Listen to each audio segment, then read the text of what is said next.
Did you know when you're buying or selling at the lake, when somebody says highest and best offer, it's not an auction. In fact, the highest number may not win. Why is that? Well, highest and best is more than just a big number and the automatic. There's nothing automatic. The seller actually gets to pick who they want to do a transaction with, or maybe not even do a transaction. It's their choice.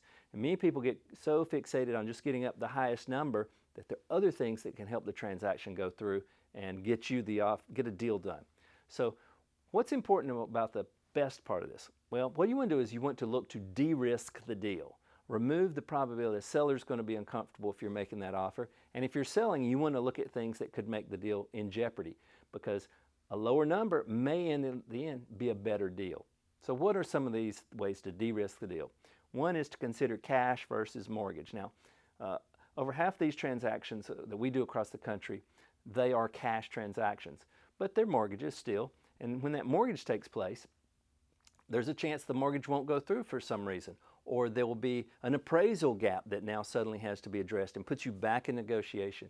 So the certainty, if the cash is verified, is that that's one less risk that the mortgage will induce a problem. Cash doesn't. The time frame may be important, and you may not always know this. A seller may want to move very quickly, or they may want to take their time because they're trying to find their next place to go. The buyer may be patient, may not be. When I've done transactions where I've said, look, we can close in 10 days because I knew they wanted to move quickly. I had another where I knew they wanted to be there for a while. I said, we don't have to be in a rush to close, and you can say 60 days after the closing. We didn't rent, it was just a deal. So what I did was I used the time frame to make my offer best. The size of the earnest money can send a big signal.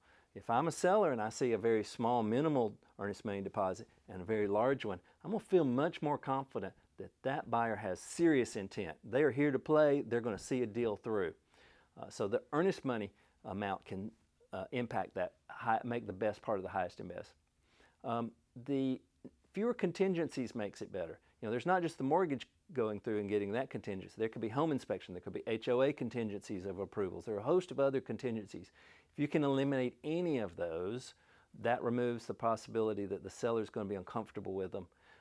And as a buyer, you want to be sure you've got everything covered, but you don't necessarily need to overdo it. Particularly, sellers will realize if somebody's made a big offer, but they put in a lot of contingencies, a lot of way to get out of the deal, the seller's going to go, oh, they're going to try to renegotiate this deal after I accept it. I'm not comfortable with that. I'm going to pick something else as best. And the last one is overall, like I've been kind of heading towards anyways, simplicity of the transaction. Now I've done transactions that had complexity to them, and it was really good and everybody understood them and it helped everybody actually win better. But many sellers, if it becomes complex, a confused mind says no. And what they will see is not just highest and best, they'll see highest and simplest. I understand what this offer is. I don't feel uncomfortable with it. I will pick that one.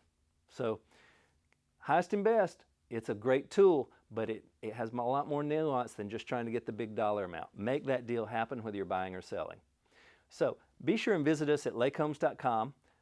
We are operating all across the country with tens of thousands of lakes where you can see the current market. You can see agents who are experts in their local market who understand how to navigate that whether you're buying and selling, including highest and best. These are seasoned agents that'll be glad to help you. Hope this information is helpful whether you're buying or selling at the lake, and I hope you have a great day. Thank you. For more information, be sure to check out lakehomes.com.